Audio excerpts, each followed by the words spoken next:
Halo semuanya, Assalamualaikum warahmatullahi wabarakatuh. Apa kabar kalian kelas 10? Semoga kalian dalam keadaan yang sehat dan kalian semua semangat untuk belajar. Nah, pada pertemuan kali ini Ibu akan menjelaskan materi mengenai ragam gejala sosial di masyarakat. Nah, mungkin ini di semester 1 sudah sempat dibahas ya, cuma hanya sedikit saja yang dibahas. Nah, kita akan mengulas lebih jauh lagi apa sih ragam gejala sosial di masyarakat. Nah, sebelum kita mulai pembelajaran pada hari ini, alangkah baiknya kita berdoa menurut agama dan kepercayaan masing-masing. Berdoa dipersilahkan. Berdoa selesai. Baik, eh, Baik, langsung saja kita mulai. Ibu akan menjelaskan materinya mengenai ragam gejala sosial di masyarakat.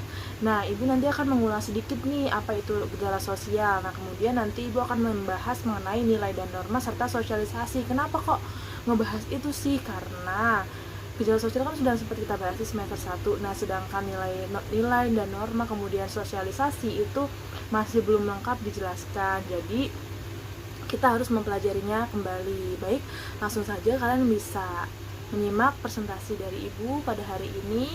Semoga kalian bisa memahaminya dengan baik. Nah, baik, langsung saja sebelum kita mulai, kalian bisa lihat dulu di sini ada kompetensi dasar dan juga tujuan pembelajaran yang bisa kalian baca kompetensinya apa, dan ada tujuan pembelajaran yang harus kita capai secara bersama. Bisa dibaca ya. Baik, langsung saja ke apa sih gejala sosial ya. Mungkin kalian pernah dengar atau masih ingat apa sih gejala sosial. Jadi gejala sosial itu adalah suatu fenomena yang terjadi di masyarakat dan mempengaruhi kehidupan masyarakat. Jadi gejala sosial ini adalah fenomena yang terjadi di masyarakat dan mempengaruhi kehidupan masyarakat, baik itu kehidupan dari segi ekonomi, sosial, budaya, itu mempengaruhi kehidupan masyarakat lain gitu. Nah, kemudian gejala sosial itu kenapa bisa muncul? Jadi gejala sosial itu muncul karena ada aktivitas yang dilakukan oleh masyarakat. Jadi masyarakat itu sendiri yang menciptakan gejala sosial. Nah, kemudian gejala sosial itu apa aja sih? Gejala sosial itu berupa seperti kemiskinan, kejahatan, peperangan, kemudian ketidaksetaraan gender atau persamaan gender, kemudian ada kriminalitas dan lain sebagainya. Itu adalah merupakan gejala sosial. Intinya suatu hal bisa dikatakan sebagai gejala sosial ketika hal tersebut atau fenomena tersebut mempengaruhi sistem kehidupan di masyarakat, seperti itu. Nah, lanjut ya. Terus kenapa sih Bu? Kan kita mengebahas gejala sosial. Kenapa kita harus mempelajari nilai dan norma? Kenapa kita harus mempelajari penyimpangan? Kita harus mempelajari sosialisasi. Nah, kenapa itu harus dipelajari? Karena itu adalah bentuk-bentuk perilaku masyarakat yang nantinya bisa menimbulkan gejala sosial itu sendiri. Nah, yang pertama ada nilai dan norma sosial.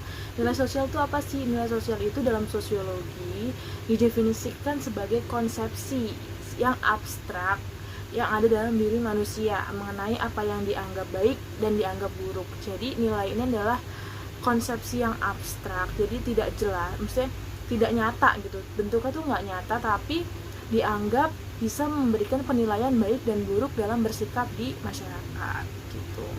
Kemudian ada norma sosial. Nah, norma sosial ini adalah suatu aturan atau ketentuan yang mengikat warga masyarakat dan dipakai oleh masyarakat untuk berinteraksi di masyarakat. Jadi norma ini adalah aturan ya, aturan berperilaku di masyarakat. Itu disebut dengan norma dan nilai sosial.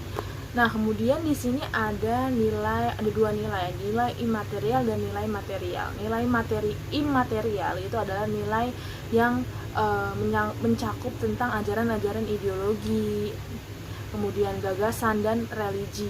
Nah, nilai-nilai imaterial ini membentuk kepribadian, tingkah laku, martabat dan intelektualitas. Nah, kemudian ada nilai material. Nah, nilai material ini adalah hanya berdasarkan kegunaannya dan kenikmatannya yang bertujuan untuk menghasilkan sesuatu yang dapat digunakan, dinikmati oleh banyak orang gitu.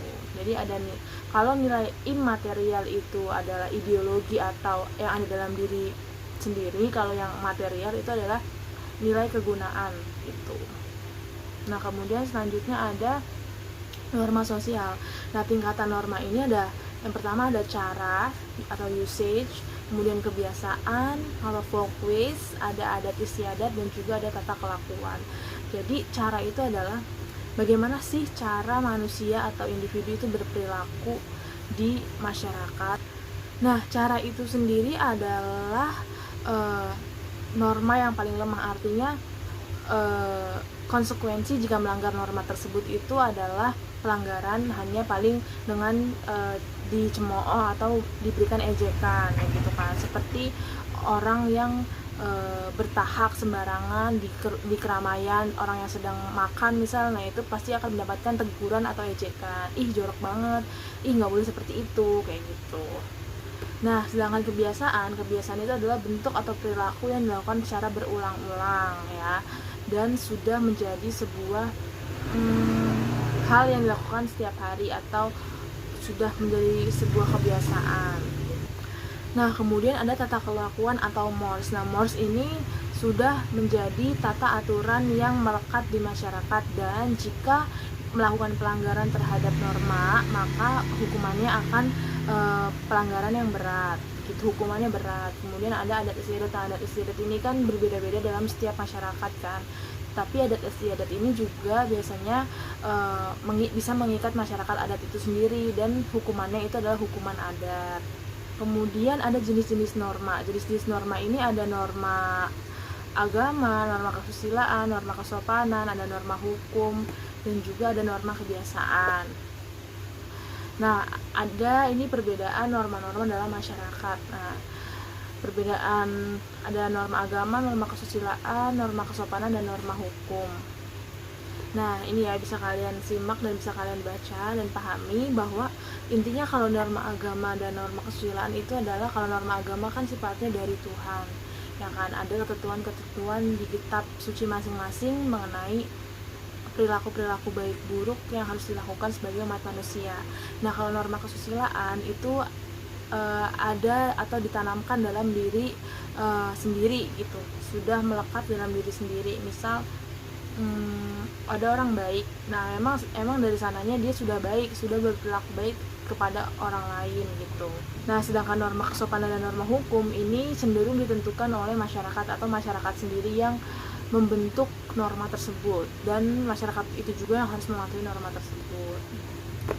Nah, itu tadi tentang nilai dan norma. Kemudian kita lanjut ke sosialisasi. Nah, apa sih sosialisasi? Mungkin kalian sering dengar ya, bahkan ada sosialisasi tentang ini nih, sosialisasi tentang pandemi COVID, sosialisasi tentang ini bla bla dan segala macam.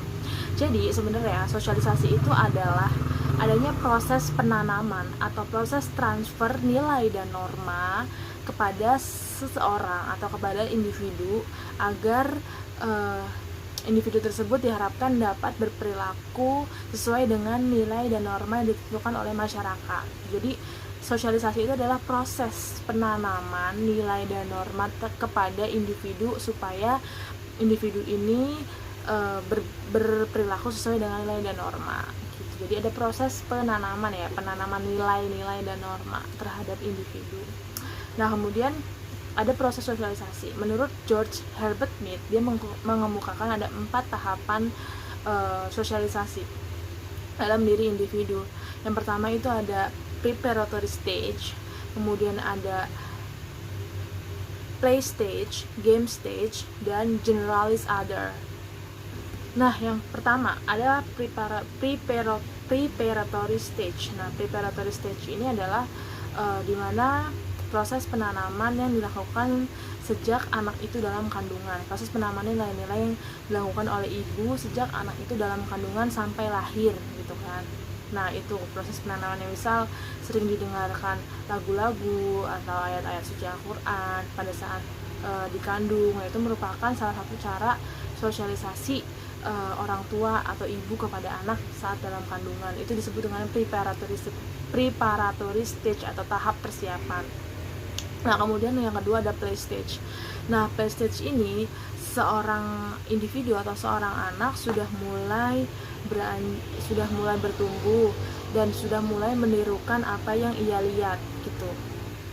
Apa yang dia lihat di lingkungan sekitarnya. Contohnya misal dia sudah bisa menyebut panggilan mama walaupun belum jelas. Nah itu dia melihat dari kakaknya atau adiknya yang mengucapkan hal seperti itu dan dia menirukan, misal mama mama kayak gitu. Nah itu adalah salah satu contoh dari play stage.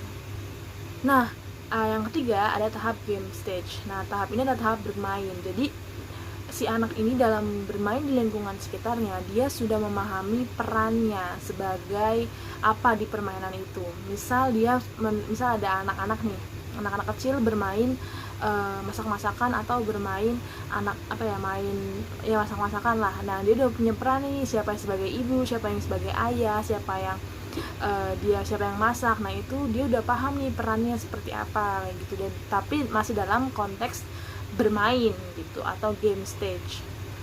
Nah yang terakhir ada tahapan generalis other. Jadi tahapan generalis other ini si anak sudah bisa menempatkan dirinya di masyarakat. Dia sudah mengetahui nilai dan norma di masyarakat itu seperti apa, dia sudah mengetahui baik buruknya itu seperti apa, dan dia sudah bersikap sesuai dengan keinginan masyarakat.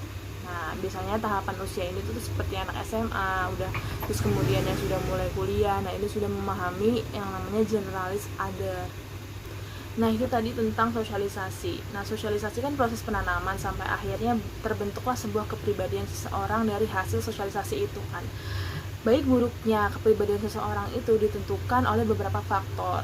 Nah, faktor pembentuknya itu adalah ada warisan biologis. Misal, ibunya cerdas, maka anaknya juga bisa ada kemungkinan untuk cerdas juga. Kemudian ada lingkungan fisik. Nah, lingkungan fisik ini yang paling berpengaruh. Misal, dia tinggal di lingkungan yang banyak perampoknya atau banyak orang-orang melakukan tindakan kriminal, maka besar kemungkinan anak tersebut juga akan ikut melakukan hal tersebut. Kemudian ada kebudayaan. Kemudian ada pengalaman kelompok dan juga pengalaman yang unik. Nah, ini semua itu bisa membentuk kepribadian seseorang. Nah, kemudian dalam proses sosialisasi itu kan tidak mungkin seseorang individu berhasil memahami nilai dan norma dengan sendirinya tanpa adanya seseorang atau agen yang melakukan proses sosialisasi tersebut. Nah, siapa sih sebenarnya agen ini? Nah, di sosialisasi itu ada yang disebut dengan agen sosialisasi. Agen sosialisasi ini tuh bisa keluarga, kelompok sepermainan atau lingkungan sekitar, kemudian juga media massa. Nah, agen-agen inilah yang berpengaruh besar terhadap pembentukan kepribadian anak gitu. Misal anak tersebut pasti beda dong ketika anak tersebut ada dua anak, dia anak broken home dan anak yang gak broken home. Anak yang broken home jauh lebih tidak dapat mendapatkan kasih sayang orang tua sehingga dia banyak melakukan hal-hal yang tidak diinginkan. Sedangkan anak yang tidak broken home kan dia penuh kasih sayang, maka dia cenderung tidak melakukan hal-hal yang buruk gitu. Kemudian ada bentuk sosialisasi, ada primer, ada sekunder. Primer ini dilakukan secara langsung, dilakukan oleh keluarga inti gitu. Nah, kemudian sosialisasi sekunder itu dilakukan oleh lingkungan sekitar, teman sepermainan, teman sebaya. Nah, kemudian ada tipe sosialisasi. Tipe sosialisasi itu ada formal dan informal. Formal itu misal disampaikan di sekolah, dan kalau informal itu disampaikan di lingkungan sekitar gitu. Kemudian ada pola sosialisasi, ada represif dan partisipatoris. Represif ini cenderung menggunakan tindakan yang keras atau paksaan. Nah, kemudian ada partisipatoris. Partisipatoris ini memberikan partisipasi aktif kepada anak atau individu untuk memilih bentuk sosialisasi apa yang diinginkan. Lebih banyak berdiskusi dalam proses sosialisasinya kalau yang partisipatoris. Nah, baik, itu tadi materi mengenai nilai dan norma, sosialisasi, kemudian bentuk-bentuk sosialisasi, ya kan, ada agen sosialisasi.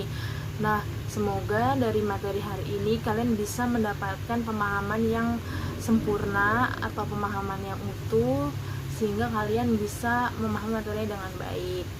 Nah, untuk selanjutnya nanti panduannya akan dikirimkan di Classroom atau di WhatsApp group.